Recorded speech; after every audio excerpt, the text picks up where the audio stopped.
নমস্কাৰ, সকলোৱে ভিডিঅ'টো শেষলৈকে চাব বুলি আশা কৰিলোঁ।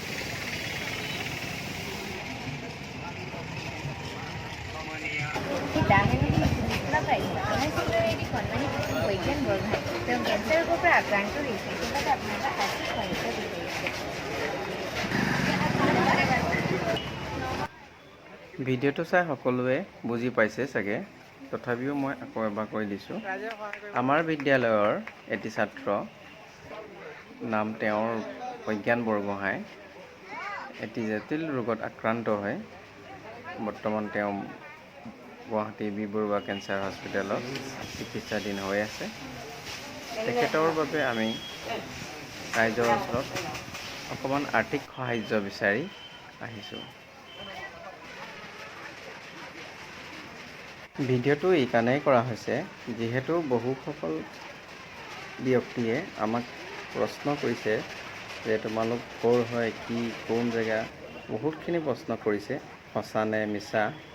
সেইবাবে আমি ভিডিঅ' কৰি অকণমান যিমান পাৰিছোঁ যে এইটো ভিডিঅ' ছ'চিয়েল মিডিয়াত আপলোড কৰিছোঁ, যিহেতু ইয়াৰ ভিতৰতে কোনোবাই দেখিব, গম পাব যে এইটো সঁচা হয়, সত্য হয়। আপোনালোকে নাভাবিব যে ছাত্ৰ ছাত্ৰীসকলক ক্লাছ নকৰাকৈ আৰ্থিক সাহাৰ্য বিচৰাত ব্যস্ত ৰাখিছোঁ বুলি।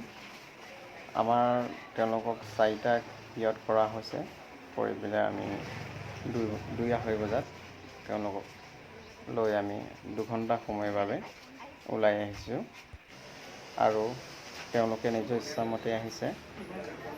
মই খালি তেওঁলোকৰ জাষ্ট কথাটো উপস্থাপন কৰিছিলোঁ যে আমি বিজ্ঞানৰ কাৰণে কিবা এটা কৰিব পাৰোঁ নেকি, এনেকৈ কৈ আৰ্থিক সাহাৰ্য বিচাৰি। তেওঁলোকে খুব ভাল পালে আৰু ছাপোৰ্ট কৰিছে। তেওঁলোক নিজৰ ইচ্ছামতে ওলাই আহিছে আৰু তেওঁলোকক মই ধন্যবাদ জনাইছোঁ। তেওঁলোকৰ উজ্জ্বল ভৱিষ্যত কামনা কৰিছোঁ যে মানুহৰ বাবে কিবা এটা কৰিবলৈ তেওঁলোকে বুজি পাইছে। সেয়া মোৰ কাৰণে বহুত। লগত আপোনালোকৰো পৰা আশীৰ্বাদ বিচাৰিছোঁ। আমাৰ বিদ্যালয়ৰ এটি কণমানি শিশু কেঞ্চাৰ ৰোগত আক্ৰান্ত হৈছে বাবে কেঞ্চাৰ ৰোগত আক্ৰান্ত হোৱাৰ বাবে সকলোৰে ওচৰত গৈ সহায় বিচাৰিছিলোঁ। আপুনি যদি সহায় কৰিব বিচাৰে কৰিব পাৰিব।